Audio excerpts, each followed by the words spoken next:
China believes that China, the United States, and other countries should really try to work together, work out the rules for cyber security in the spirit of equality, mutual benefit, and mutual respect.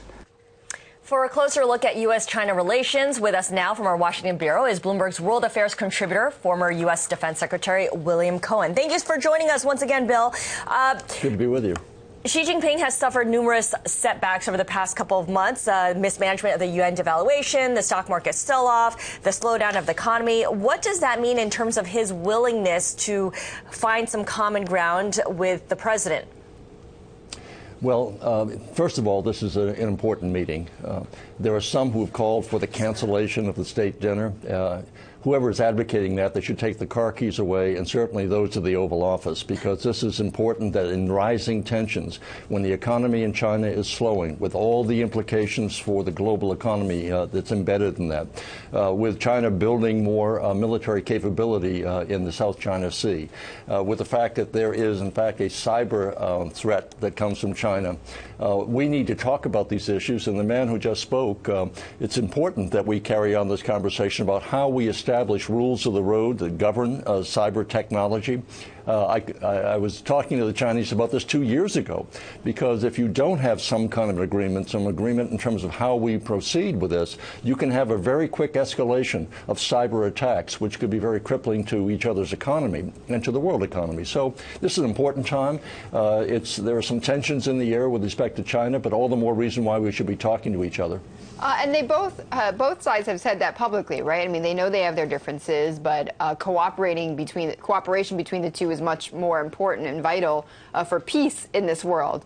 But Bill, I mean, how would you really describe the relationship between the U.S. and China? One of the most important in the world.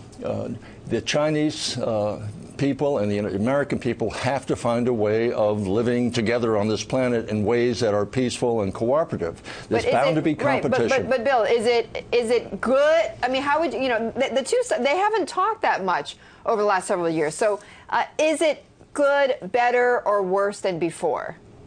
I think it's more tense today than it was 5 years ago. I think there's greater apprehension on the part of the business community and the United States. For example, 5 years ago, roughly 58% of the business executives were very optimistic about China's economy. Today, it's about 27%. So there's been a real drop in optimism in terms of what's going on with the Chinese economy and whether China is going to make the kind of structural changes that will open its market to international competition. So I would say there's greater tension today than there's been in the past.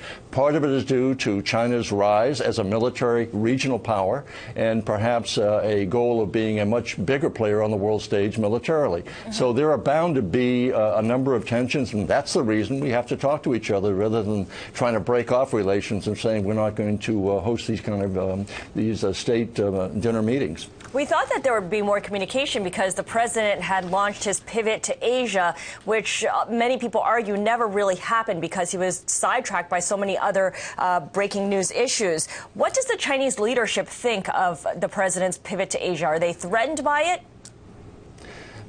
They're not threatened by it. What you're saying is China is now starting to throw its weight around. It's going to be a bigger player in the Asia-Pacific region and perhaps globally.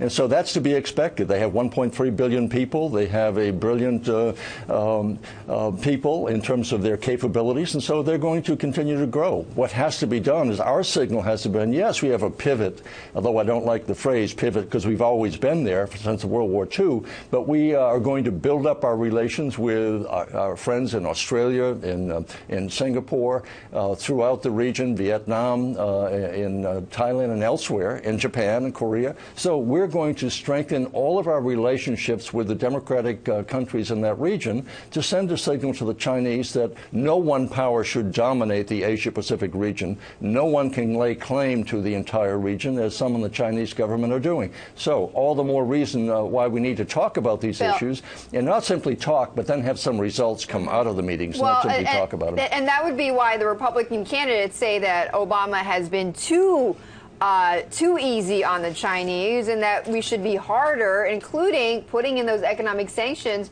for that cyber warfare? The first thing that the Congress should do is pass a budget.